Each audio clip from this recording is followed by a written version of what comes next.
지난 5월 23일 김일환 총장이 우리 대학 학사 구조를 개편하겠다고 밝혔습니다. 지난 6월 1일부터 우리 대학 학생생활관에서 1,000원의 아침밥이 운영되고 있습니다. 지난 22일 언어교육원에서 제4회 모의 토익을 실시했습니다. 우리 대학 학생상담센터에서 지난 22일부터 한 달간 산책 상담 프로그램을 진행합니다. 여러분 안녕하십니까? JBS 뉴스입니다. 지난 5월 23일 우리 대학 개교 71주년을 맞아 열린 기자간담회에서 김일환 총장이 우리 대학 학사 구조를 개편하겠다고 밝혔는데요. 그러나 학사 구조 개편에 대한 학생들의 반대 목소리가 들려오고 있습니다. 한편 일부 학생들은 개편 사실조차 제대로 공지되지 않아 몰랐다고 전했는데요. 자세한 내용을 김수현 기자가 알아봤습니다. 지난 5월 23일 우리 대학 개교 71주년을 맞아 열린 기자간담회에서 김일환 총장이 올해 주요 업무 추진 계획을 발표했습니다. 학사구조 개편은 2025년 시행을 목표로 올해 안에 확정할 계획이라고 밝혔습니다. 이번 학사구조 개편은 유사학과 통폐합, 단과대수 감축, 캠퍼스 공간 재배치, 사막기재, 신축 건물 구축이 핵심 키워드입니다. 저는 이번 학사구조 개편에 대해서 비슷한 교육과정을 가지고 있거나 융합 전공을 실행했을 때 더 큰 시너지 효과를 낼 수 있는 학과들이 통폐합한다고 들었는데요. 학생 수가 계속해서 줄고 있고 정원 미달인 학과가 늘고 있는 상황에서 가장 현명한 정책이 아닐까 생각하고 있습니다. 김 총장은 기자간담회에서 학령 인구 감소 등을 고려해 10년에서 20년 뒤를 내다보고 학사구조 개편을 추진하는 것으로 일반 단과대학을 대상으로 한다고 말했습니다. 한편 기자간담회 이후 우리 대학 에브리타임엔 학사구조 개편에 대한 반대 의견을 담은 게시물이 적지 않게 올라왔습니다.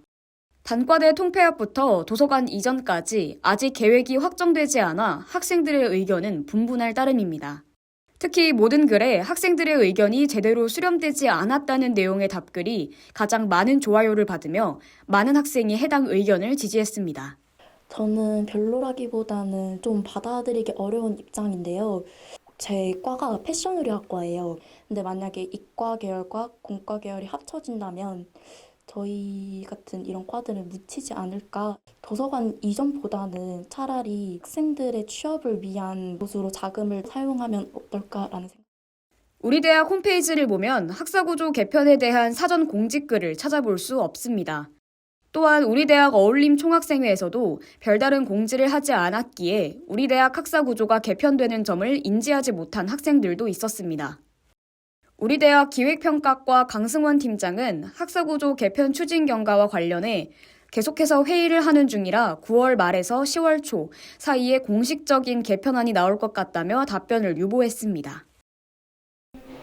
변화하는 대학교의 흐름 속에서 민주적인 해결 방안을 통해 발전하는 제주대학교로 성장하길 기대해 봅니다.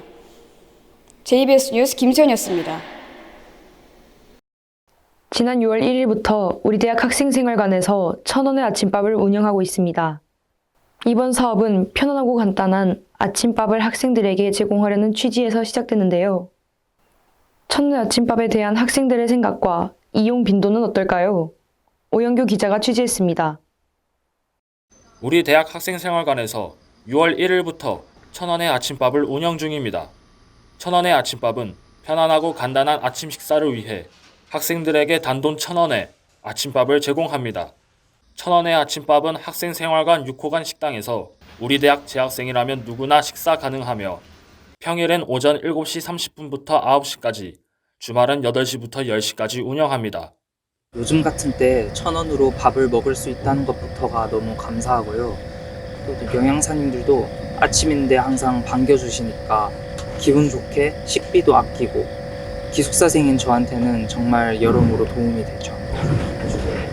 1,000원의 아침밥이라는 걸 처음 들었을 때는 솔직히 싼 값에 나오는 밥이다 보니까 좋지 않을 거다라는 그런 생각을 했던 것 같은데요. 정작 먹고 나니까 너무 좋은 퀄리티와 너무 좋은 양의 아침밥이 잘 나와줘서 너무 감사한 것 같고 좋은 것 같습니다.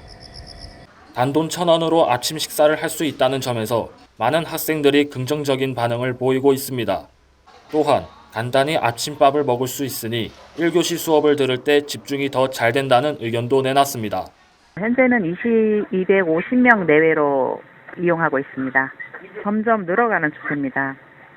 6호관 식당 측은 쌀 소비량과 더불어 청년들이 아침을 굶는 습관을 줄이기 위해 시행했으며 앞으로도 많은 학생들이 이용해줬으면 좋겠다고 밝혔습니다. 단돈 1,000원이지만 일반 학식과 비슷한 식단으로 제공하며 간단한 주먹밥과 요거트와 같은 간편식도 20개 한정으로 제공하고 있습니다. 때문에 다소 이른 시간임에도 많은 학생들이 관심을 갖고 이용 중임을 알 수 있습니다. 또한 1,000원의 아침밥은 이용자의 효율적인 관리를 위해 9월 8일부터 이용자 인증 시스템을 도입했습니다. 제주대학교 모바일 도서관 어플을 설치해 바코드를 스캔한 뒤 카드 결제를 통해 이용할 수 있습니다. 학생들의 아침 식사 보장이라는 좋은 취지에서 운영되고 있는 만큼 더 많은 학생들의 관심과 이용이 이뤄지길 기대해 봅니다. JBS 뉴스 오영규입니다. 지난 22일 언어교육원에서 제4회 모의토익을 실시했습니다. 모의토익 대상은 우리 대학 재학생 및 수료생 100명을 대상으로 진행됐습니다. 이번 모의토익은 국제교류본부 주관 해외 어학연수생 선발 시 외국어 성적으로 인정 가능합니다. 우리 대학 학생상담센터에서 지난 22일부터 오는 20일까지 한 달간 숲속 런치와 상담 프로그램을 진행합니다. 올해 1학기 참여자를 제외한 우리 대학 학부 재학생 47명을 대상으로 모집합니다. 전문 상담사와 1대1로 상담을 진행하며 총 3가지 모듈이 있어 원하는 시간에 상담받을 수 있습니다. 이번 여름은 유난히도 더웠던 것 같은데요. 극심했던 더위가 한풀 꺾이고 가을이 찾아오고 있습니다. 일교차가 큰 날씨가 이어지고 있는 만큼 건강관리에 각별히 주의하시기 바라겠습니다. 이상으로 JBS 뉴스를 마치겠습니다. 고맙습니다.